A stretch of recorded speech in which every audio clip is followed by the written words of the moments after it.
Hello, my dear students. Welcome to my YouTube channel. My name is Sachin Pawar. I hope you all are safe at your homes and enjoying your studies. और आप बहुत अच्छे से सभी पढ़ाई भी कर रहे होंगे। अपना ज़्यादातर टाइम आप सभी लोग पढ़ाई में दे रहे होंगे। 9th क्लास में आ गए हैं सभी बच्चे, ठीक है। तो थोड़ी बड़ी क्लास हो जाती है 9th क्लास, तो बड़ी क्लास में पढ़ना भी थोड़ा ज़्यादा पड़ता है। तो आई होप कि सभी बच्चे ऐसे ही अच्छे से पढ़ाई कर रहे होंगे। और आई होप के काफ़ी बच्चों के कुछ डाउट्स भी होंगे। तो प्लीज़ आप जो भी आपके डाउट्स होते हैं प्लीज़ मुझसे मैसेज करके पूछ लिया कर दीजिए। अपने डाउट्स सभी क्लियर रखिए, ठीक है। कोई भी आपको प्रॉब्लम होती है आप प्लीज़ उसको ज़रूर पूछें। और आई होप के अभी तक सभी ने बहुत अच्छे से रिवीजन कर लिया होगा। स्टूडेंट्स, आज से मैं आपको कुछ और क्वेश्चंस करा रहा हूँ जो कि हम फर्स्ट चैप्टर से फिर से शुरू करने वाले हैं। तो जो क्वेश्चंस आपका क्या करेंगे, वो आपकी जो नॉलेज है आपको एनरिच करेंगे, ठीक है। आप बहुत कुछ सीखोगे उन क्वेश्चन से। क्या बेसिक चीज़ें यहाँ पे आपको सीखनी चाहिए थी, वो सभी चीज़ें मैंने इन क्वेश्चंस को इस तरह से तैयार किया है कि आप इन क्वेश्चन से काफ़ी कुछ नया सीखोगे, ठीक है। तो अगर कुछ भी समझ नहीं आएगा तो प्लीज़ आप उसमें से मुझसे दोबारा पूछ सकते हैं। मैंने थोड़ा इस तरह से रखा है, शुरू में छोटे क्वेश्चंस हैं 1 मार्क क्वेश्चंस, फिर थोड़े बड़े क्वेश्चंस हम करते चले जाएंगे उसके अकॉर्डिंग रिवीजन। अगर कोई भी टॉपिक आपको समझ नहीं आता है तो प्लीज़ आप कोशिश करें कि जो प्रीवियस लेक्चर्स हैं आप उनको वॉच कर सकते हैं। अगर फिर भी कुछ प्रॉब्लम रहती है तो आप मुझसे ज़रूर पूछें, ठीक है। तो शुरू करते हैं स्टूडेंट्स आज का लेक्चर, ठीक है बेटा। As we all know that the name of first chapter is matter in our surrounding, so same you can see on the screen. So let's start with the very first question. So here is the first question on the screen. Let's start. First question is, why light and sound not considered as matter? Light और sound को हम matter क्यों नहीं समझते हैं? So the answer is light and sound are not considered as matter because they have no mass and do not occupy space. हमने matter की definition पढ़ी थी। matter क्या होता है? Anything which occupy space and have mass, वो क्या कहलाती है? matter. तो लाइट और साउंड, बिकॉज इन दोनों में से कुछ नहीं होता, ना तो इनका मास होता है ना ही वो स्पेस ऑक्यूपाई करते हैं, that's why they are not considered as matter. Okay, let's move towards the next question. Second question is, a rubber band is a solid, we all know, but it can change its shape, why? हमने पढ़ा था कि solids जो होते हैं उनकी shape easily change नहीं होती, बट हम जानते हैं एक रबर बैंड क्या होता है, सॉलिड, मगर फिर भी उसकी शेप जो है वो चेंज इजीली हो जाती है, ऐसा क्यों? So answer is, a rubber band changes shape under force and regains the shape when the force is remove. हम जानते हैं कि रबर बैंड अपनी जो शेप है वो तभी चेंज करता है जब उस पर क्या होता है, कोई फोर्स लगता है, और जैसे ही हम वो फोर्स रिमूव करते हैं तो वो अपनी जो पहले की पोजीशन है उसको फिर से रीगेन कर लेता है. So this is due to less intermolecular force of attraction between the particles. Because ऐसा क्यों होता है? क्योंकि उसके जो पार्टिकल्स हैं रबर बैंड के, उसके बीच में क्या है, लेस फोर्स ऑफ अट्रैक्शन है, ठीक है।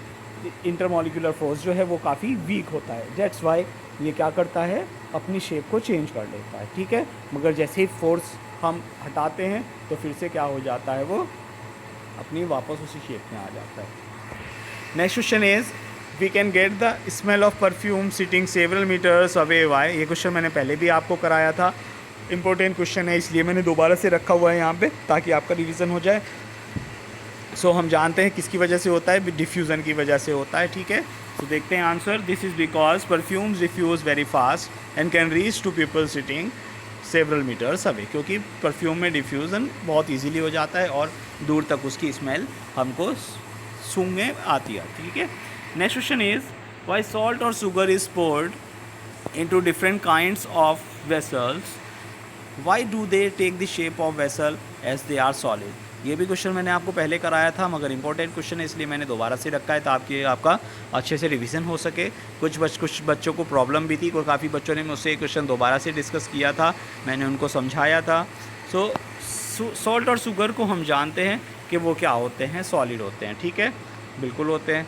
मगर फिर भी हम सॉल्ट को जिस भी वेसल में रखते हैं वो उसी की शेप ले लेता है, शुगर को जिस वेसल में भी रखते हैं उसकी शेप ले लेता है, जबकि हमने पढ़ा था कि सॉलिड्स ऐसा नहीं करते हैं. फिर यहाँ पे ऐसा क्यों हो रहा है? सॉल्ट और sugar takes the shape of containing vessel, मगर वो क्या जो छोटा सा एक पार्टिकल होता है सॉल्ट का या छोटा सा पार्टिकल शुगर का होता है, क्या उसकी शेप चेंज होती है? नहीं होती ना, उसकी शेप चेंज नहीं होती है, ठीक है। उसकी शेप चेंज नहीं होती है तो इसका मतलब है कि ये सॉलिड है और इसकी शेप चेंज नहीं हो रही है। बस यही हमारा आंसर है, ठीक है। हमको पूरे के पूरे जितना भी हम उसमें चीनी भर रहे हैं उस सबको नहीं देखना, हमें सिर्फ उसके क्रिस्टल्स को, जो छोटे छोटे क्रिस्टल्स हैं उनको देखना है, उनकी शेप चेंज नहीं होती है, ठीक है। तो हम लिख देंगे कि इंडिविजुअल शेप में कोई भी उसके चेंज नहीं होता है, ठीक है। तो यही आंसर रहेगा, ठीक है। जैसे कि एग्जाम्पल दिया कि शुगर क्रिस्टल क्यूबिकल होता है तो वो क्यूबिकल ही रहेगा, किसी भी वेसल में आप उसको रख दें उसकी शेप चेंज नहीं होगी, ठीक है। नेक्स्ट क्वेश्चन देखते हैं। Spongy is a solid yet we are able to compress it why. जो स्पॉन्जी होता है वो एक सॉलिड होता है मगर फिर भी हम उसको ईजीली, बहुत ईजीली कंप्रेस कर देते हैं, ऐसा क्यों है? So as we all know that spongy has very small holes throughout its structure. उसके पूरे के पूरे स्ट्रक्चर में छोटे छोटे होल्स होते हैं उसके अंदर, और वो होल्स जो हैं that are filled with air, वो होल्स एयर से भरे होते हैं। जैसे ही हम उसको कंप्रेस करते हैं so the air in the holes which is in the holes, the air present in the holes squeeze out, वो क्या होता है, बाहर आ जाती है। इसीलिए we are able to compress it, इसीलिए हम उसको क्या कर सकते हैं, कंप्रेस कर लेते हैं, ठीक है। Next question is we can easily move our hand in the air but to do the same through a solid block of wood we need a karate expert why. हम एयर में बहुत easily अपना हाथ move करा सकते हैं, मगर ऐसा ही हम अगर किसी सॉलिड ब्लॉक में करें, लकड़ी के कोई ब्लॉक ले लें या कोई भी लोहे का ब्लॉक ले लें, तो उसमें से हम अपना हाथ इजीली पास नहीं करा सकते, ऐसा क्यों? तो देखिए स्टूडेंट्स, मैं आपको बहुत अच्छे से बता रहा हूँ बेटा, क्योंकि हमने पढ़ा था पार्टिकल का जो इंटरमॉलिक्यूलर स्पेस जो होता है वो गैसेस में क्या होता है, बहुत ज़्यादा होता है।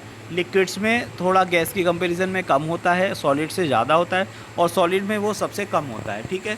तो जो इंटरमॉलिक्यूलर स्पेस जो है उसमें हम जैसे ही गैस में अगर जो अपना हैंड लाते हैं तो इतना स्पेस होता है कि हमारा हैंड इजीली उस स्पेस के बीच से निकल जाता है, मगर सॉलिड की हम बात करें तो उसके पार्टिकल्स के बीच में इतना स्पेस नहीं होता कि हम अपना हाथ इजीली उसमें से पास करा सकें। अगर किसी का पास हो सकता है तो उसके लिए हमें कोई कराटे एक्सपर्ट लाना पड़ेगा जो कि उसको तोड़ते हुए उसका हाथ उसमें से आर पार निकल जाए, ठीक है।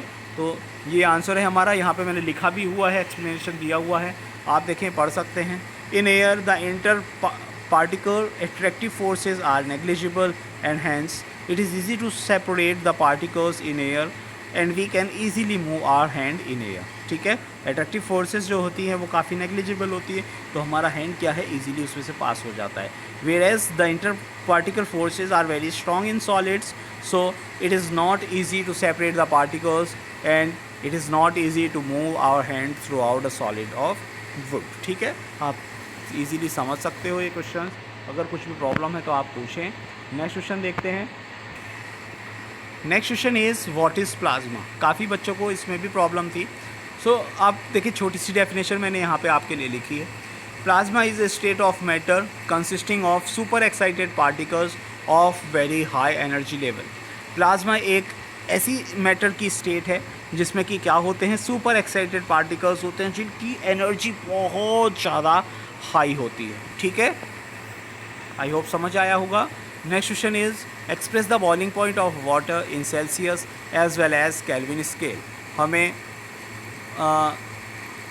बॉइलिंग पॉइंट लिखना है वाटर का सेल्सियस और केल्विन स्केल दोनों में।